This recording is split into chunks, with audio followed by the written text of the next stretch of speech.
What's up, man? So, today we are going to talk about the book Letting Go. As I said in the title, it is a philosophy, it is a concept, it is a way of thinking to alter the way you look at the world, right? And through the way you look at it, you become confident. So, letting go, what is it? It is basically a concept and philosophy that is mentioned in a lot of Eastern philosophy. In a lot of Eastern cultures, the concept of being mindful and meditating are very looked upon, right? And they are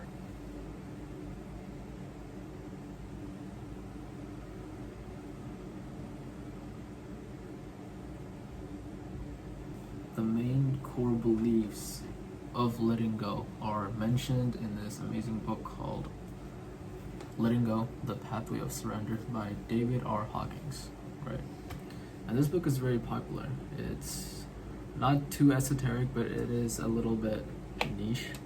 And basically it's a very simple concept. It is something that we do as humans naturally during traumatic or dire situations, but we kind of just forget in our everyday lives, right? So here is why it works and like how it even became a thing, right? So back in the day when we were just hunters and gatherers, what kind of happened was our brain hasn't changed since 80,000 years ago, and we were hunter and gatherers like a few 100,000 years ago, obviously, right? And because we changed so drastically as a society, our primal brains haven't had time to adapt, and we're still stuck with those brains in the modern day era where there are no threats of starvation, of animals trying to hunt you down, or of any high stress situations, right? But our mind and our body doesn't know that, and the reason that it is stressed or it has high levels of negative thoughts is because it developed since the primal age. We needed these thoughts to be aware and to be alert at all times so we don't get into any danger. But the bad thing about that is that our brains are primed for negativity, and they're primed for things that can hurt us, right? And it kind of just manifests into anxiety. It just manifests into a lot of very non-helpful thoughts that kind of just take place in our minds and just run us throughout the day, right? And this is where anxiety, and this is where a lot of negative downward spiral thinking comes into play. And the thing is, when you think negatively, you can only access about, well, let me put it this way. When you think positively and you're confident and you're positive, you can think 40% more accurately and more,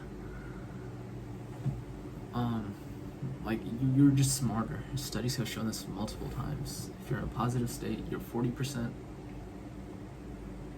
smarter and you're better able to do problems, better able to counter life, become more successful in this state than when you're negative, which just sounds fucking obvious, doesn't it? But how would we become this way is the question you might be asking right now, right?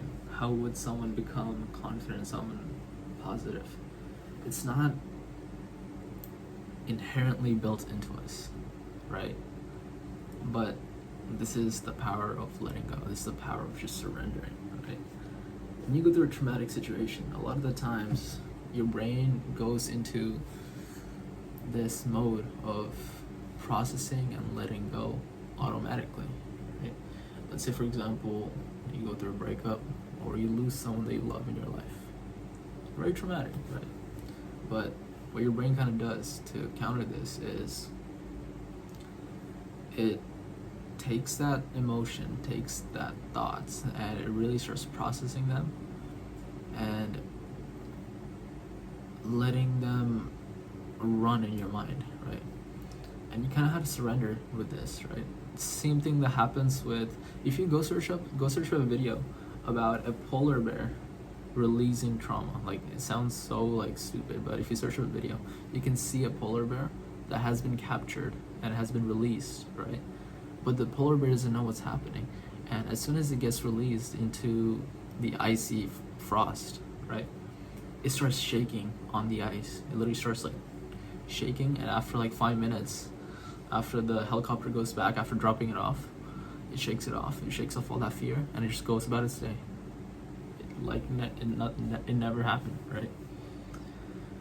And basically what the polar bear did was, it was fearful. It didn't know what was going to happen. It was, I guess, quote unquote traumatized, and it just let everything go by that shaking, and it just went off on its way, right? But we as humans don't necessarily do that. We hold on to a lot of things.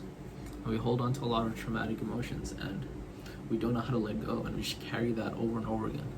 When someone cuts you off in traffic and you get angry, I might not be talking to you, but if I am, you're not angry at the guy that cut you off. You're angry at all the emotions that are festering throughout the day, throughout the fucking decade, and just let off steam in that one situation. You get angry at that guy, you yell at that guy. But it's not an appropriate reaction to what just happened. You're not supposed to be that angry. Like, you should be a little pissed off. It's understandable. But you're not supposed to be yelling at the car, and you're not supposed to be shouting at the top of your lungs. The reason you're doing that is because of all the emotions that have been festering in your mind throughout the years. And I'm telling you all this stuff, right? I'm telling you what is like negative emotions, why it comes, and how it works, but I'm not telling you how to let go, right? And this is the meat of the video, so don't fucking skip. I'm watching you. I'm in your closet, okay?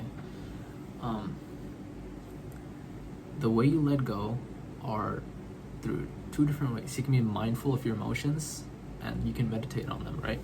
And some of the steps I'll tell you are as follow. So first, be aware of what you want to let go. That's the first step. And just being aware of what you want to let go is, I would say, 50% of the work, because most people don't even know why they're mad throughout the day, why they're angry, why they're stressed, why they're anxious, why their emotions are, right? And if you're just aware of what your emotions and your thoughts are, you did 50% of the work. And it's not hard to do that, right? It's simple, but it's not easy, I guess. So you want to be aware of what you want to let go. The second one is to focus on the sensations, not the emotions. That's the key thing, okay? Because when you focus on the sensations of how you feel in your body and not your mind, you're not stuck in that spiral anymore, okay? You're supposed to just sit there, relax, and feel your heartbeat, feel your breath come in and out, right? And feel your hands, feel your feet, feel your body situated in this world, right? See how it takes up space, see how it reacts, see your muscle, like feel each contraction, right? And just be aware of the sensation. And the third step is to relax, let the charge come up as you breathe in, and as you exhale, let it out. Do 10 to 15 cycles of these with the intention of moving towards that feeling and towards that emotion and not away from it. Don't try to let it go by breathing in and just trying to let go of that feeling. You're not breathing out the emotion or the charge. You're breathing it in and feeling it, letting it finally acknowledge it, right? Letting it acknowledge. Because you're just ignoring it throughout the day. You're naturally resisting. What you're actually letting go is a resistance. You're letting go of the resistance to feeling the emotion. And then, if you do it correctly, you should feel a sudden sensation of release, almost like a rope being cut off an anchor, and that anchor just sinks. That's what it should feel like. It should feel like a sudden just release. Okay, that is some of the thoughts I have for today. And yeah, catch you guys on the next one.